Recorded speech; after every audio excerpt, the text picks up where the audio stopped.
ఇరాన్‌కి అన్‌కండిషనల్‌గా support చేసిన Putin. నోటి వరకు వచ్చిపోయినట్టయింది ట్రంప్ పరిస్థితి. ఈరోజో రేపో ఇరాన్‌లోకి ఎంటర్ అయ్యి వెనెజులాలో రిపీట్ అయినట్టే ఇరాన్‌లోనూ రిపీట్ చేద్దాం అనుకున్నాడు ట్రంప్. కానీ ఆ ప్లాన్‌కి స్టాప్ పడింది. ఒక్క ఫోన్ కాల్‌తో యుద్ధం హోల్డ్‌లోకి వచ్చింది. అసలు పుతిన్ ఎందుకు ఇజ్రాయెల్‌కి కాల్ చేశాడంటే, వెనెజులాని ఎలా అయితే యూఎస్ తన కంట్రోల్‌లోకి తెచ్చుకుందో, అలాగే ఇరాన్‌ని కూడా మిలిటరీ ఆపరేషన్స్‌తో తన కంట్రోల్‌లోకి తెచ్చుకొని రష్యాకి వెళ్తున్న ఆయిల్ ఆపాలని అనుకుంది. 90% ఆఫ్ ఇరాన్ ప్రొడ్యూస్ చేసే ఆయిల్‌ని రష్యా అన్‌అఫీషియల్‌గా ఎక్స్‌పోర్ట్ చేసుకుంటుంది.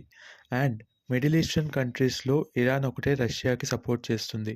Also Iran is a part of BRICS organisation. అలాగే రష్యా యుక్రెయిన్ వార్‌లో రష్యాకి మిసైల్స్‌ని, డ్రోన్స్‌ని సప్లై చేస్తూ ఇరాన్ ఫుల్‌గా సపోర్ట్ చేస్తోంది. ఇంత అన్‌కండిషనల్‌గా సపోర్ట్ చేసిన ఇరాన్‌కి ఇలాంటి ఈ టెన్షన్ టైమ్‌లో పుతిన్ సపోర్ట్ చేయాలనుకున్నాడు. అవసరమైతే Russia dangerous missile, arsenic weapon సైతం ఇరాన్‌కి ఇస్తానని ఇజ్రాయెల్‌ని వార్న్ చేశాడు. ఇంకోవైపు ఇరాన్ 2020లో చైనాతో చైనా క్యాపిటల్ బీజింగ్‌లో ట్రేడ్ డీల్ చేసుకుంది. చైనా $400 బిలియన్ ఇరాన్ ఇన్ఫ్రాస్ట్రక్చర్‌లో ఇన్వెస్ట్ చేసింది. దానికి రిటర్న్‌గా ఇరాన్ దగ్గర నుంచి చాలా చీప్‌గా ఆయిల్ కొనుక్కోవడానికి డీల్ కుదిరింది.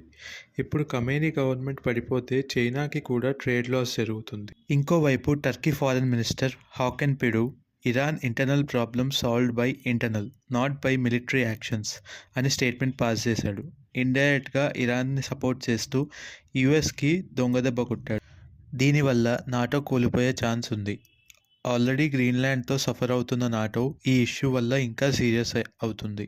1979లో ఖమేనీ కాన్స్టిట్యూషన్ని మార్చి సుప్రీం రూల్ని తెచ్చాడు.